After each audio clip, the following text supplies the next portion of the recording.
अभी तक कहाँ सोए हुए थे? इतना क्यूलेस मत दिखिए, सुन रहे हैं कि नहीं? खुद आपको मैं हॉस्पिटल में भर्ती करवा दूंगी। 1 मिनट में अकल आ जाएगी ठिकाने। पता नहीं 10-10 बार बात बोली जा रही है। परसों जब उस दिन बोले थे ट्रायल करा के देखिएगा, नहीं देखे थे क्या? सर वो मेजर कर रहा था, मेजर जहाँ अच्छा ना दिया था मोटा वाला मोटा। आपको बोले थे पानी चला के देख लीजिएगा ट्रायल करके कहाँ कहाँ लीक कर रहा है ना। वो तो पॉइंट था, उसको चेक आउट कर दिए थे कि इसको करना है। वो कॉन्ट्रैक्टर यहाँ काम करेगा कि तू काम करेगा? बोल। मिस्त्री से करा रहे थे। मिस्त्री यहाँ पे काम करेगा? किसका काम है ये? मिस्त्री से खड़े होके काम करवाने का काम किसका है? तो मिस्त्री को बोल के चला जाएगा यहाँ से। ज्यादा बदबू आ रही है, रुमाल लगा रहा है। और बच्चे तो बीमार हो रहे हैं, उसका क्या?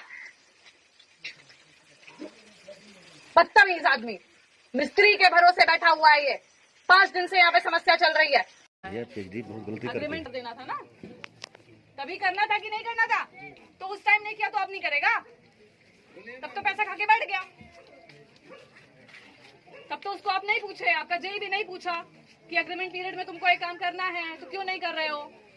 किसी की आंखें नहीं खुली उस समय, तो अब क्यों नहीं करेगा वो अपना पहले का छूटा हुआ काम? नहीं करेंगे तो आप और आपके बाप भी करेंगे। क्लियर बात सुन लीजिए।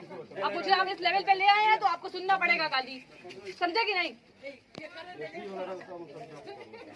वीडियो कहीं बनाई